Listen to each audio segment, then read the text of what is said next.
Bienvenue dans Mediarama, le podcast qui explore la galaxie des médias. Ici, nous partons à la rencontre de celles et ceux qui façonnent les contenus, les usages et les stratégies de demain.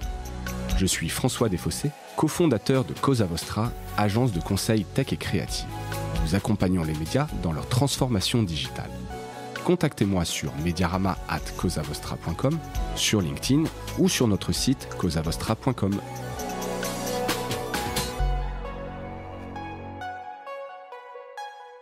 Bonjour à toutes et à tous.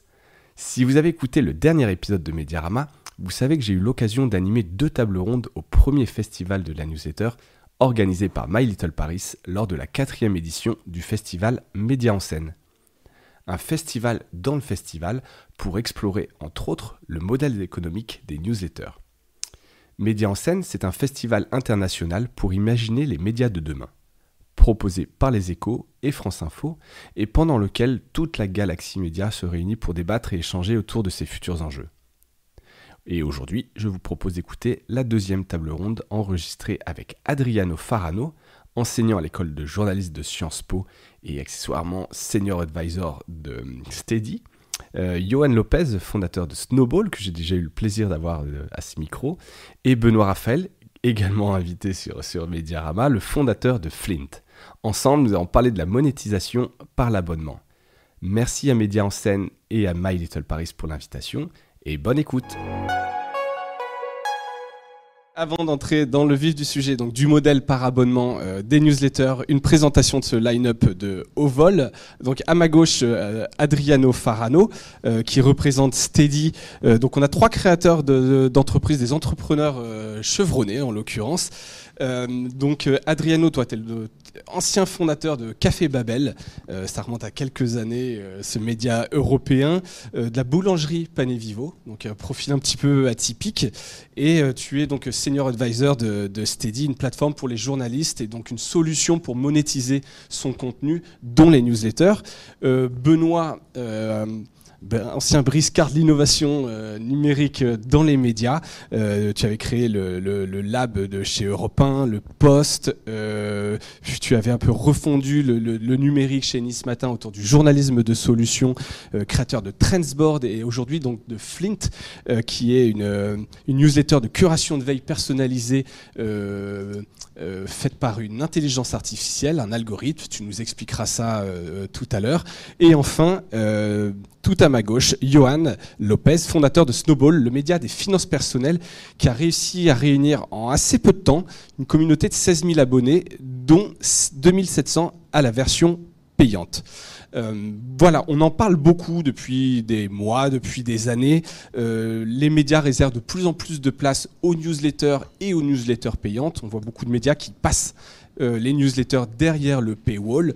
Les newsletters payants deviennent des vrais médias en soi. Donc on trouvait assez intéressant de réunir 3 profils différents, dont une solution technique qui aide ces créateurs, puisqu'on est vraiment là-dessus, des créateurs, la creators economy, la passion economy, dont Benoît pourra parler.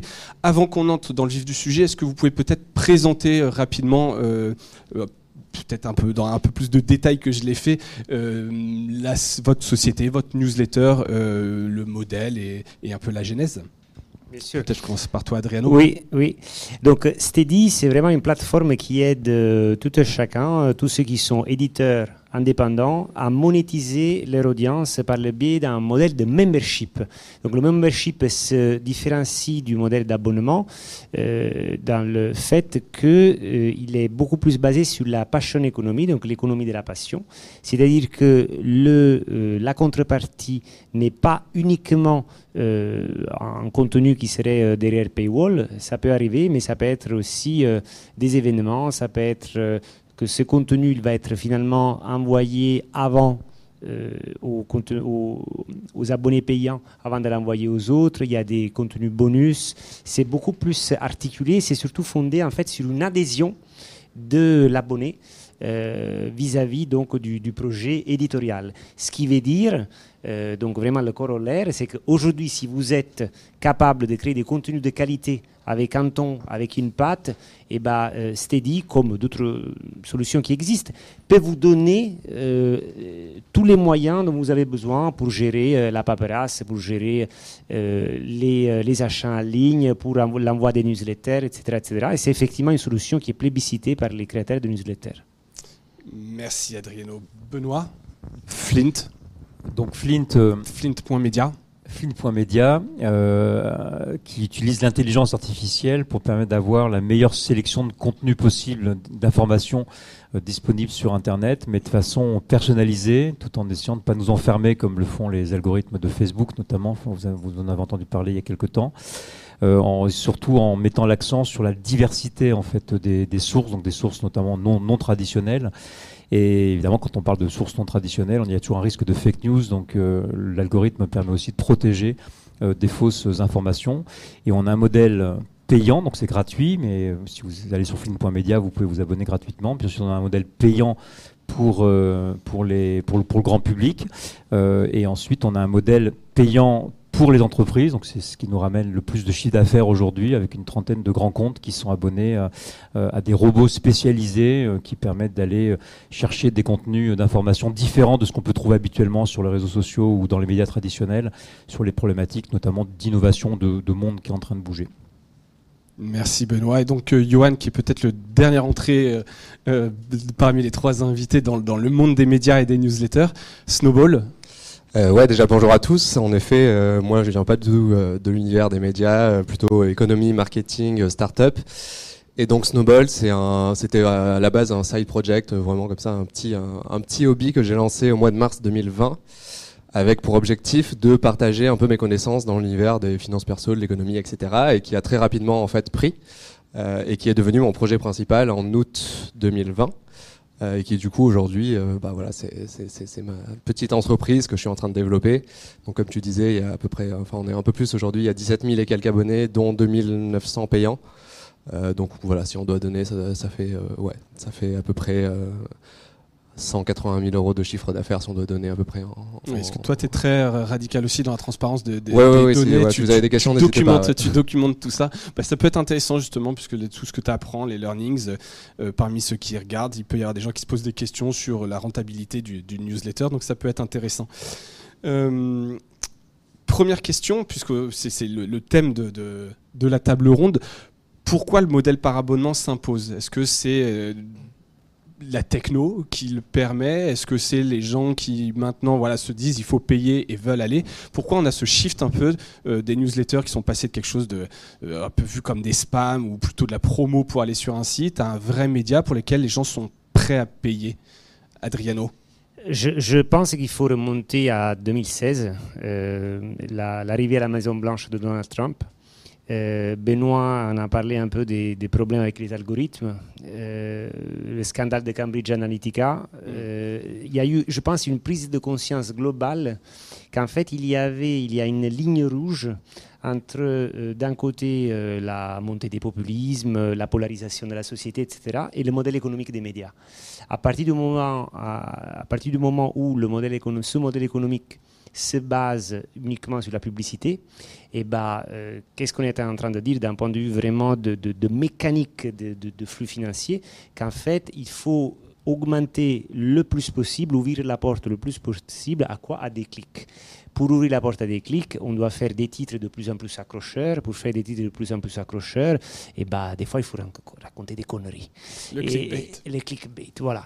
Et donc il y a eu une contre-tendance qui avait commencé bien avant, mais qui en fait dit non, nous, ce qu'on veut monétiser, en fait, c'est pas l'audience, c'est la confiance. Ce qu'on veut monétiser, c'est pas la masse, on veut monétiser la qualité. Ce qu'on veut monétiser, ce n'est pas juste plein de gens qui vont cliquer sur une bannière, alors 1 sur 1 million, Et du coup, il faut des milliards de pages vues. Ce qu'on veut monétiser, en fait, c'est des abonnements, c'est des memberships, c'est finalement un acte transactionnel qui va être fondé, en fait, sur un échange de valeurs. Alors là où c'est intéressant, je pense à la perspective qu'apporte Steady là-dedans, c'est que cet acte de confiance, il peut se baser, comme le font beaucoup de quotidiens nationaux par exemple, sur une logique de péage, c'est-à-dire que tu payes, tu rentres, sinon tu restes à la maison, ou alors il peut être quelque chose d'un peu plus articulé, dans lequel finalement ce qu'on va monétiser, c'est pas uniquement des contenus, mais c'est aussi des contenus premium, c'est le fait de l'envoyer la newsletter avant, c'est le fait de créer une sorte de club dans lequel les gens qui payent finalement peuvent être inclus, etc., pour des services annexes, le fait de pouvoir commenter, par exemple, et ben, tous ces éléments-là deviennent, je pense, de plus en plus pertinents aujourd'hui. Ça, on y reviendra effectivement, tous les perks, toutes les contreparties qu'on peut avoir. Benoît, pour toi, le modèle par abonnement s'est imposé immédiatement pour Flint, justement sur des sujets un peu de confiance dans les news. Est-ce que c'était plutôt un modèle économique de base sur lequel tu voulais aller? Qu'est-ce qui a fait que tu es parti sur une newsletter payante? Je crois qu'il faut analyser le phénomène des newsletters comme on peut analyser celui des podcasts, voire celui de YouTube. YouTube par rapport à la télé, les podcasts par rapport à la radio et les newsletters par rapport à la presse écrite. On voit que les podcasts, on a encore du mal à les monétiser parce que la radio est a priori gratuite. Les vidéos, on est beaucoup encore sur la publicité, même s'il y a un système de dons, donc d'abonnement, mais on est plus pour donner de l'argent à quelqu'un qui a une passion d'économie, qui fait une économie de la passion, qui vit de sa passion. Et les newsletters, en fait, on est un petit peu sur, ça vient un peu transformer en fait le modèle de la presse écrite. Et ces trois modèles-là, en fait, ils viennent s'insérer dans des temps d'attention des médias qui sont particuliers. Dans un moment de profusion, on a besoin d'avoir des moments de temps long, des moments où on respire et on prend le temps. Donc le podcast répond à ça. YouTube avec des vidéos de plus en plus longues répond aussi également à ça. Et puis la newsletter, c'est aussi un moment, c'est un moment plus intime, on reçoit sa newsletter et du coup on a le temps, on prend le temps de lire, on a besoin d'avoir ce temps-là de lire. Et vient se rajouter avec la newsletter la dimension beaucoup plus intime parce qu'on reçoit un mail de quelqu'un. Donc on est presque là dans une forme de circuit court de l'information où la confiance se recrée. Et quand on a créé Flint, d'abord on est parti sur la newsletter parce que c'est le truc le plus simple en fait à faire, ça coûte pas cher à faire, donc on n'avait pas d'argent, donc c'était très simple, donc ce qui explique aussi pourquoi il y a autant de particuliers qui le font. Et puis c'est aussi le modèle c'est un vieux modèle en fait, tout le monde reçoit des newsletters, on pensait qu'ils étaient saturés, mais en fait quand on apporte de la qualité et qu'on crée un lien de confiance, et bien du coup cette newsletter est ouverte. Et en termes de taux de transformation, si on veut faire payer, la newsletter est beaucoup plus efficace pour faire payer un client ou un abonné que les réseaux sociaux. Donc ça crée en fait un environnement où le payant devient beaucoup plus fort, aussi parce qu'on est sur le même modèle que la presse papier et que le modèle payant sur la presse papier s'est développé ces dernières années pour plein de raisons techniques, d'habitude aussi, et donc ça paraissait assez naturel. Et nous le choix on l'a fait parce que on avait besoin de faire du payant, parce que on n'avait pas l'intention de faire des millions d'abonnés gratuits, de financer par la pub. Sur le papier, sur la presse écrite, la publicité est un modèle qui est compliqué et qui est de plus en plus compliqué. Donc on préférait avoir un modèle plus simple, plus valeureux, qui est celui de l'abonnement. D'accord. Très clair. Et toi, Johan, donc c'est comme tu le disais, tu viens pas du monde des médias, donc peut-être t'étais pas sur ces sujets de fake news ou d'analyse marché. Pourtant, en quelques mois, tu as shifté. Est-ce que c'est pour les mêmes raisons? Est-ce que tu t'es posé la question de savoir est-ce que Snowball pourrait être gratuite et s'adresser au plus grand nombre et être sur un modèle de sponsoring, de brand content, de publicitaire, ou non, tu as fait le choix du payant? Est-ce que c'était une question de calcul? Non, c'était une volonté, comme tu disais, de créer de la confiance. Je pense c'était vraiment le choix, et j'avais pas envie d'être biaisé par des sponsors, même si tu peux le faire de façon assez saine. Et donc c'était juste que je voulais pas me prendre trop la tête avec ça. Mais pour rebondir un peu sur ce qui a été dit, je pense que oui, il y a plusieurs choses pour moi. Je pense qu'il y a déjà des outils qui ont été créés qui permettent au plus grand nombre du coup de s'exprimer, de monétiser, etc. Un peu comme à l'époque, en 2000, si on voulait créer une start-up, il fallait monter des serveurs, c'était un enfer et c'était très compliqué. Donc je pense qu'aujourd'hui on a toute une suite d'outils que les créateurs peuvent utiliser facilement et ils peuvent se lancer beaucoup plus rapidement.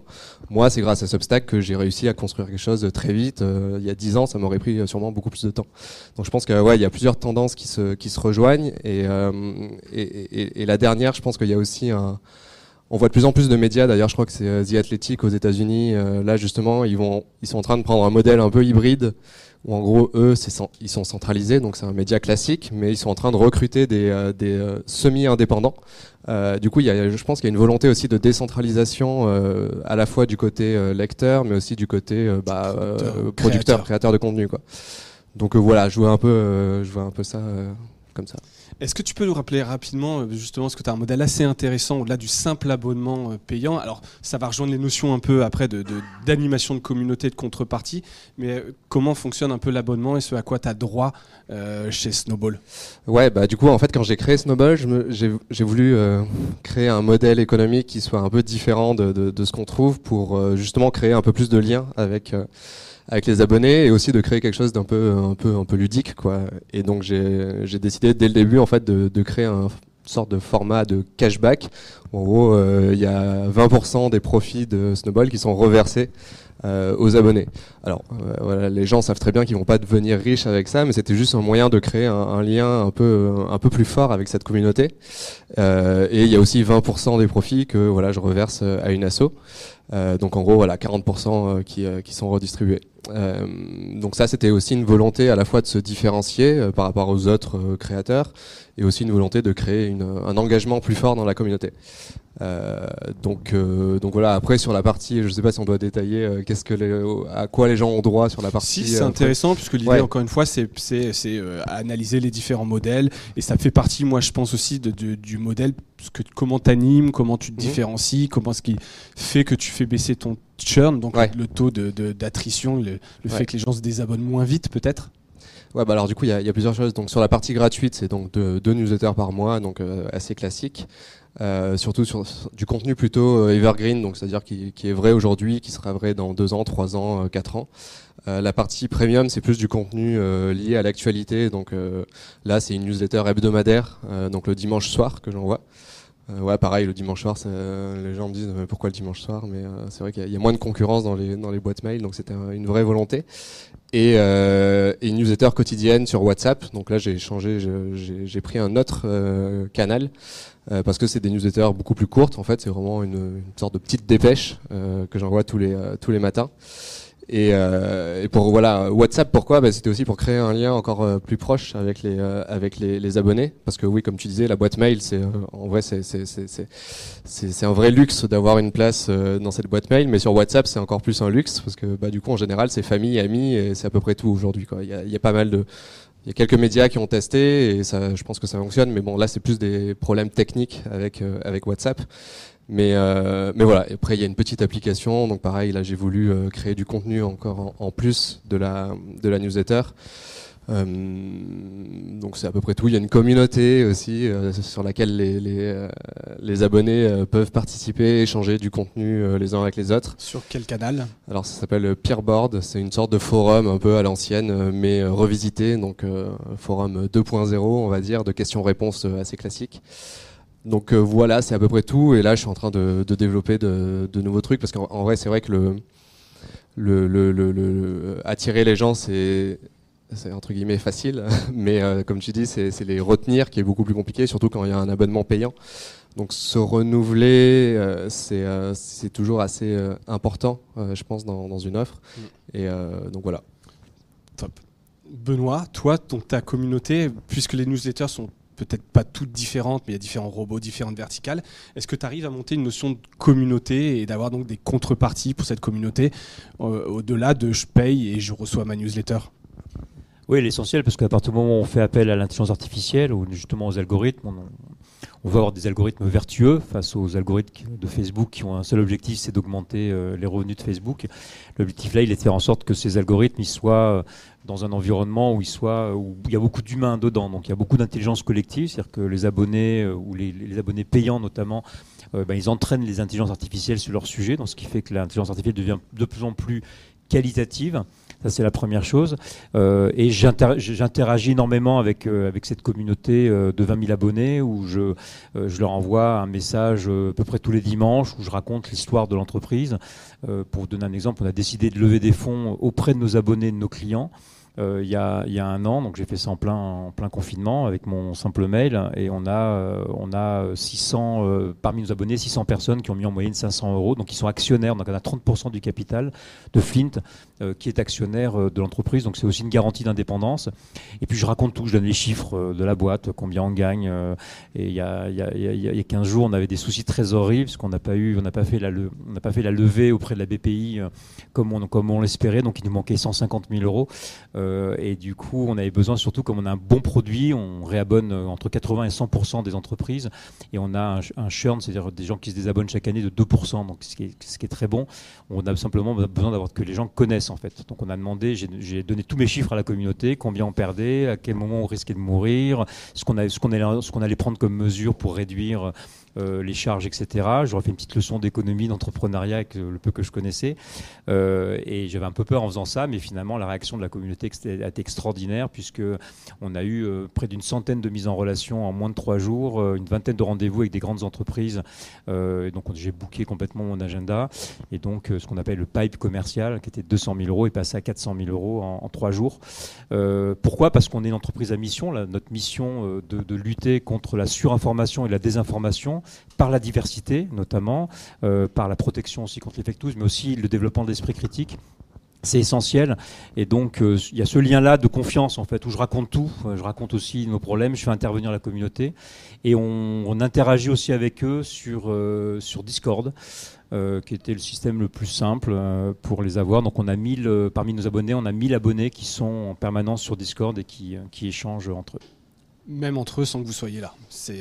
Oui, alors d'abord il y a un rapport avec la communauté qui est personnel, c'est-à-dire quand j'envoie un mail, les gens me répondent, et je reçois des fois des mails mais très longs, quoi, de 4 pages, hyper documentés. J'ai une communauté qui est de grande qualité. On a des patrons de médias d'ailleurs aussi, des chefs d'entreprise, des cadres, des profs, des chercheurs, des étudiants, et du coup c'est d'abord quand je leur envoie une lettre, en fait c'est comme une lettre personnelle. Donc il y a un petit truc qui fait qu'ils ont l'impression que c'est à eux, et surtout quand ils me répondent, je leur réponds tout le temps. Donc systématiquement je réponds à chacune des lettres que je reçois.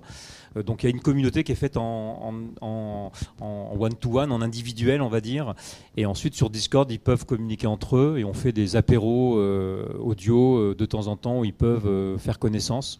Mais c'est d'abord une communauté qui est la particularité de la newsletter, qui est d'être très intime entre moi et chacun des abonnés.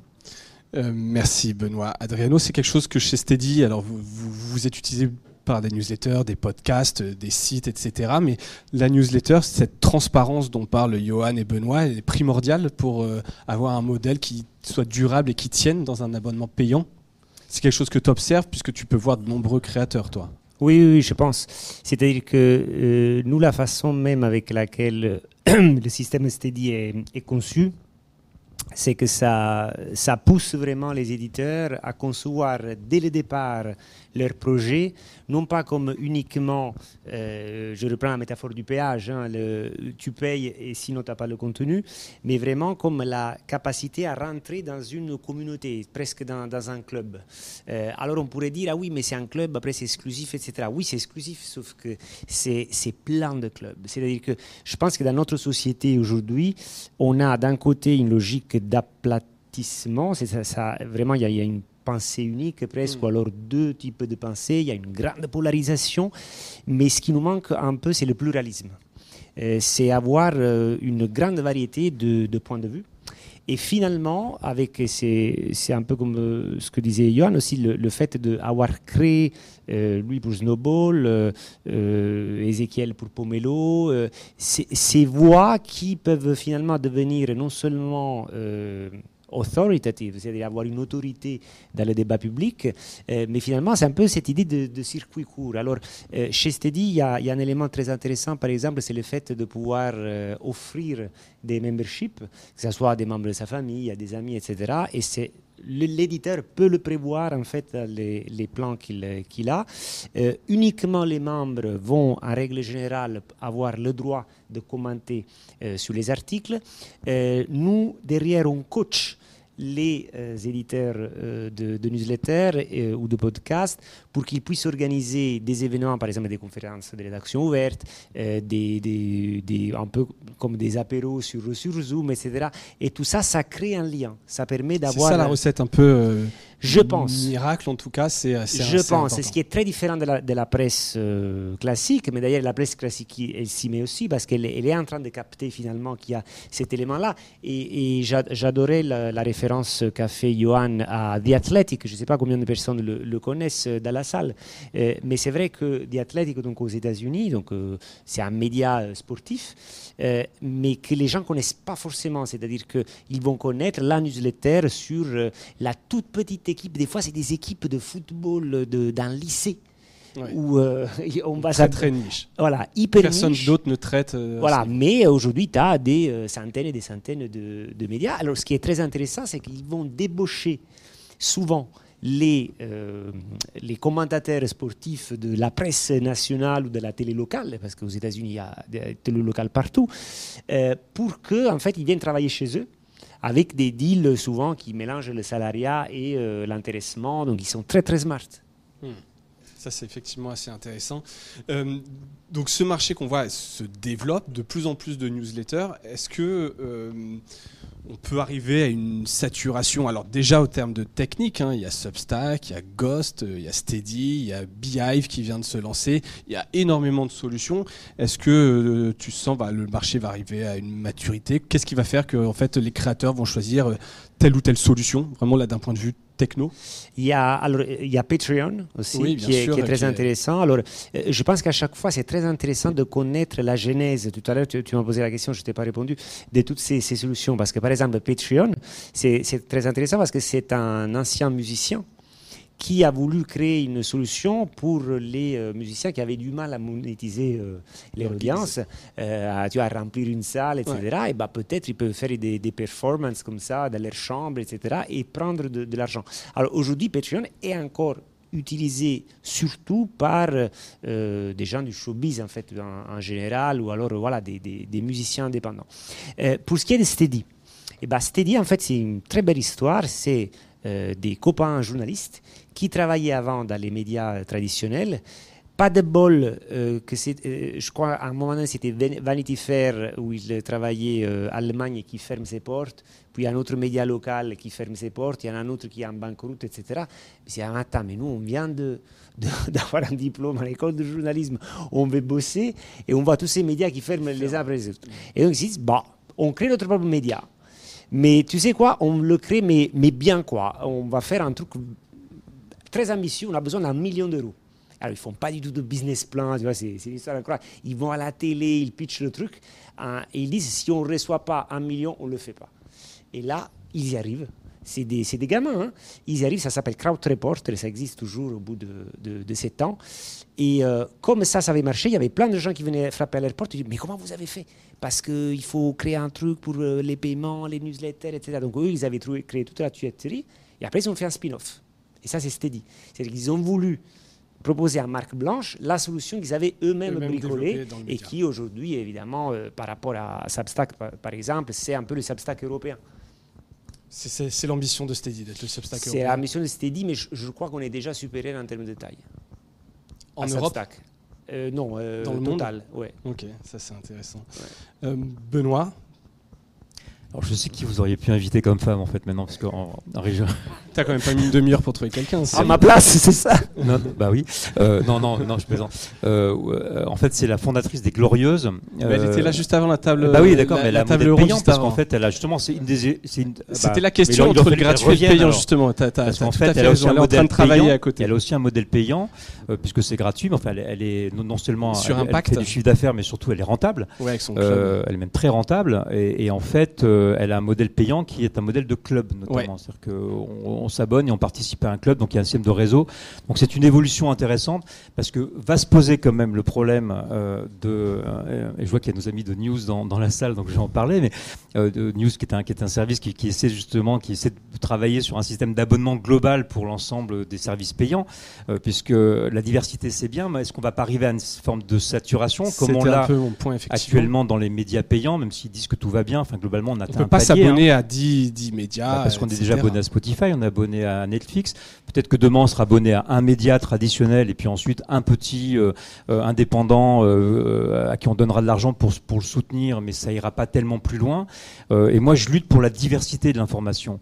Et parce qu'on a besoin de cette diversité-là, vous le voyez avec les élections présidentielles, on entend parler de quoi ? De Zemmour tout le temps. Et donc on a besoin d'avoir des sources différentes qui nous parlent d'autres choses, qui nous parlent d'environnement et qui nous parlent de plein d'autres problèmes dont on ne parle pas aujourd'hui.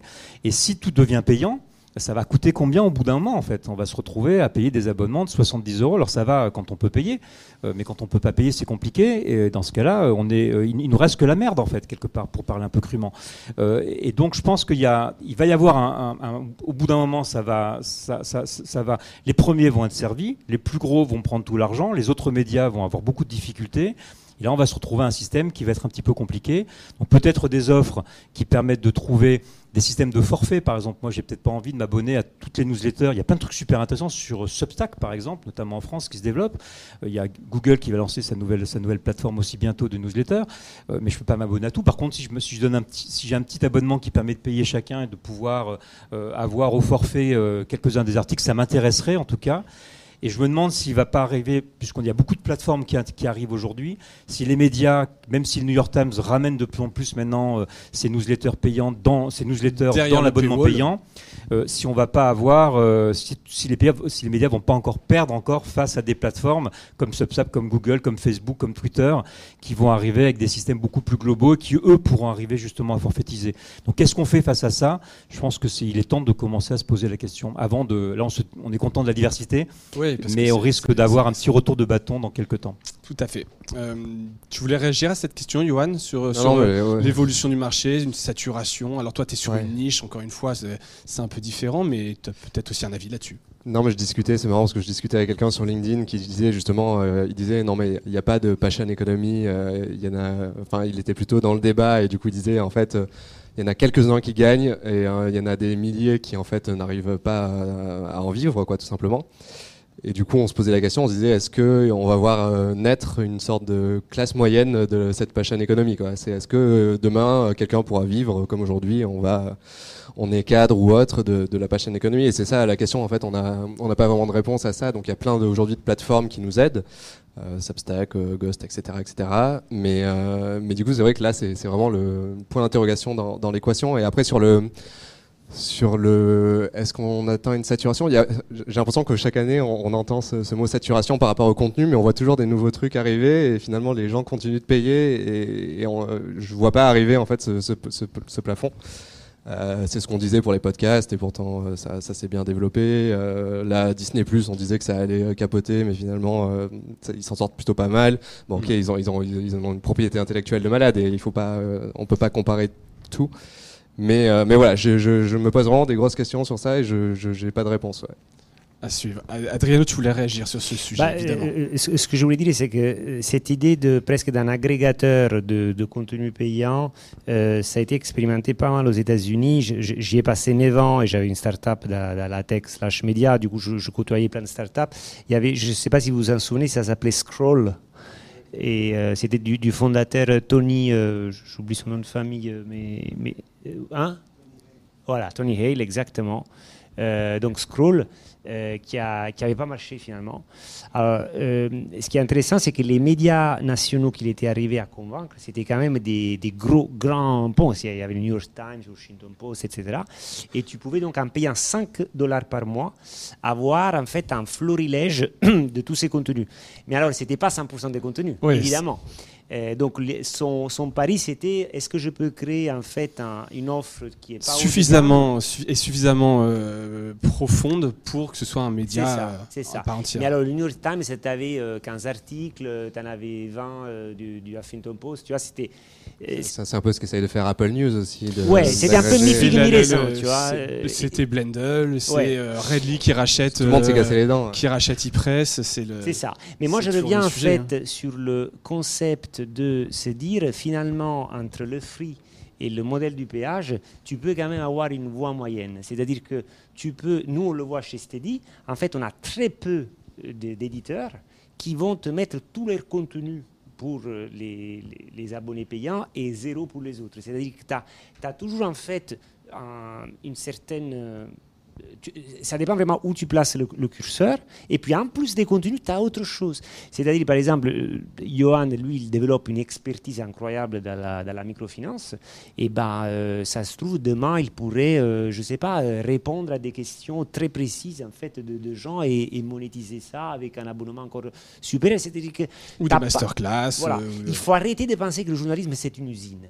Dans laquelle les journalistes, tels que les ouvriers, rentrent tous les matins, ils font leurs petits trucs et hop, ils le vendent à ceux qui veulent payer. Voilà. Le journalisme, ça peut être un service, ça peut être quelque chose qui est là pour expliquer les choses, ça peut être quelque chose qui est là pour éclairer les personnes, pour créer des liens, pour créer des communautés. Il n'y a pas que le contenu derrière Paywall que tu peux monétiser.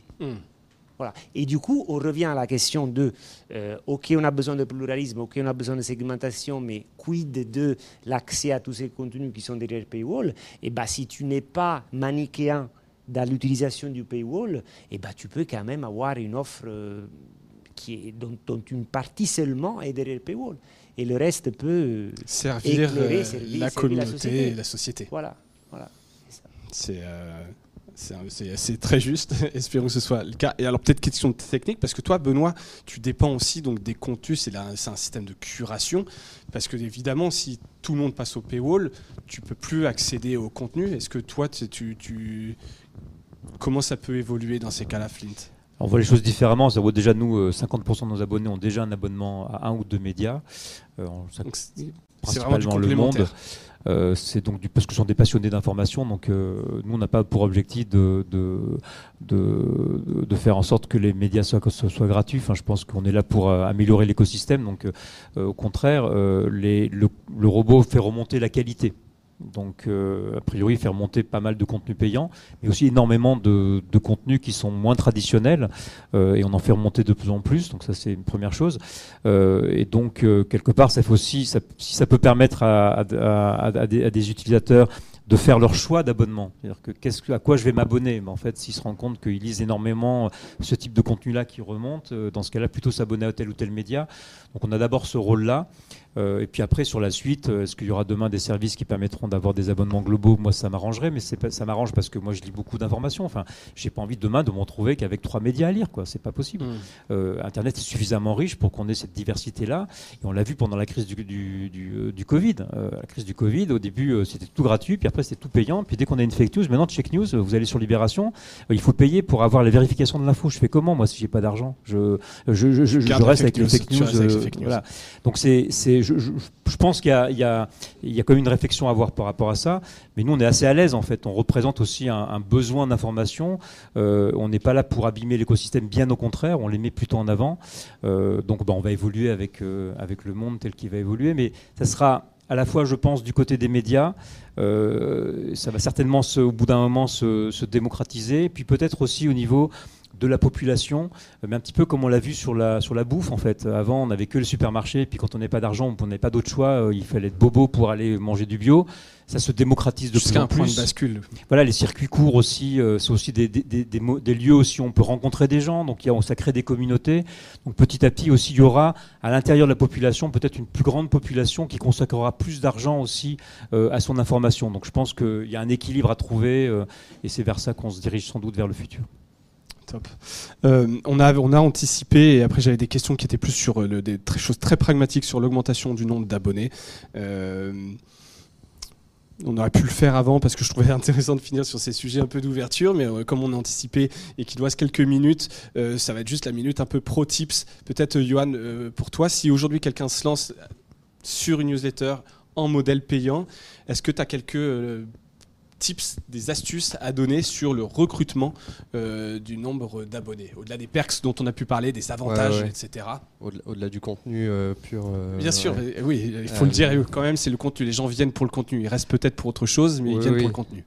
Je pense que l'aspect transparence dont tu parlais, et moi je l'utilise beaucoup, ça fait venir beaucoup de gens. En fait, je ne sais pas si vous connaissez parmi vous la startup Alan ou même Basecamp aux US. Des boîtes ultra transparentes, et en fait ils s'en servent beaucoup pour non seulement recruter en interne des employés, mais aussi pour faire de l'acquisition de nouveaux clients. Donc il y a ce côté transparent ou de partager voilà sur LinkedIn où j'en suis, qu'est-ce que j'ai fait, etc. Ça m'a beaucoup aidé en tout cas au début pour avoir mes premiers abonnés.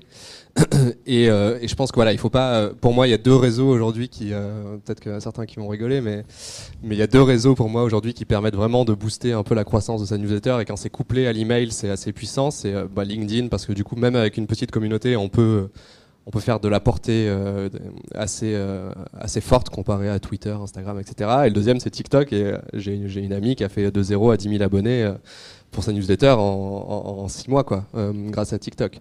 Donc c'est ce qui n'est pas rien, en fait. Et c'est vraiment très puissant, en fait. Et du coup, en fait, les 2 couplés, le fait d'avoir du coup ce précieux email, parce que du coup comme tu disais encore une fois, avoir une place dans l'email c'est hyper précieux plutôt que d'avoir 100 000 abonnés TikTok. Quand on arrive à les convertir, et on peut les convertir assez facilement, ça marche super bien, quoi. J'ai pas encore testé TikTok, mais c'est juste une barrière psychologique. Exactement, ça viendra peut-être. Benoît, toi, sur les quelques années d'existence de Flint, qu'est-ce qui a bien marché au recrutement? Donc tu parlais aussi de la transparence. Est-ce qu'il y a d'autres choses sur la formulation d'objets, de l'objet de mail, etc. Sur des campagnes qui ont particulièrement marché? Est-ce que tu as des conseils à donner? Nous, on démarrait avec un algorithme, donc c'est vrai que c'est difficile de créer de l'intimité avec un robot, en fait. Donc on a donné une image au robot, les utilisateurs peuvent interagir avec le robot. Je crois qu'il faut être un copain, en fait, ou quelqu'un de la famille, en tout cas. Quand on écrit une newsletter, je pense que même quand on est journaliste, même quand on a un média, il faut arriver à trouver cette dimension de faire partie des proches, en fait, de l'utilisateur, et jouer ça à fond. Et puis je pense qu'il faut beaucoup travailler, parce que si on travaille beaucoup, les lecteurs le voient, parce qu'ils voient vraiment la différence. Donc je pense que c'est cette qualité-là, à mon avis, qui est essentielle. Et puis après, il y a différents vecteurs qu'on peut utiliser. Je pense que ce que tu as dit est assez intéressant. J'ai pris des notes sur TikTok. Mais voilà, je pense que faut vraiment rentrer dans l'intimité. Il faut le faire avec honnêteté. Donc comment est-ce qu'on devient un copain de notre lecteur? Je vous laisse réfléchir à ça. Merci Benoît et Adriano. Donc toi, est-ce que vous avez des bonnes pratiques que vous communiquez justement sur le recrutement, les meilleurs canaux, les best tips? Oui, donc là je vais puiser surtout dans mon expérience personnelle. J'ai eu la chance de vivre 9 ans dans la Silicon Valley, dont la première année pour un fellowship à Stanford. Et en fait, je me suis vraiment imprégné de ce qu'on appelle là-bas le design thinking, c'est-à-dire de penser son produit un peu comme un dessin, petit à petit, et le montrant aux gens, et l'améliorer de plus en plus. Alors il faut une gomme, il faut un bon crayon, mais l'idée c'est quoi? L'idée c'est de partir une version initiale qu'on puisse publier le plus rapidement possible, au lieu de faire une nouvelle formule qui va nous prendre 1 an et demi de réunion, etc. Avoir une itération qu'on va montrer au plus possible de gens, récolter des feedbacks, améliorer la deuxième sur la base de ces feedbacks et petit à petit grandir. Et c'est la même méthode que j'enseigne à mes élèves à l'école de journalisme Sciences Po, et c'est une méthode qui peut être gagnante à partir du moment où, quand on fait par exemple une newsletter et qu'on cherche une audience, une newsletter c'est quelque chose d'extrêmement facile à montrer. Il ne faut pas non plus, on n'est pas en train de parler d'une longue vidéo, etc. La montrer, qu'est-ce que tu trouves dedans, est-ce que ça te plaît, regarder les datas et itérer. Voilà. La transparence, grosso modo, c'est communiquer, dire ce qu'on fait, ne pas hésiter à se tromper, écouter les retours. Écouter. Et il y a ce concept en fait d'empathie, c'est-à-dire se mettre dans la peau de l'utilisateur et de façon à que je puisse feel your pain, que je puisse sentir en fait, en français c'est un peu moche, ta souffrance, tu vois. Mais c'est quoi la souffrance? La souffrance, c'est d'être dans le dark, c'est de ne pas comprendre ce qui se passe dans le monde, c'est de ne pas savoir comment investir mon argent personnel, etc. Et c'est un vrai problème. C'est les méthodes de vente de Xerox, quoi. C'est trouver le pain chez c'est un peu trouver le pain et écouter les gens, et après, petit à petit, esquisser une solution. Ouais. C'est peut-être ça le journalisme de demain. Merci pour ces mots, merci pour ces témoignages, ces échanges, c'était intéressant. En tout cas, je trouvais ça intéressant. Merci à toutes et à tous d'avoir écouté cette table ronde jusqu'au bout, et merci à nos 3 intervenants. Merci.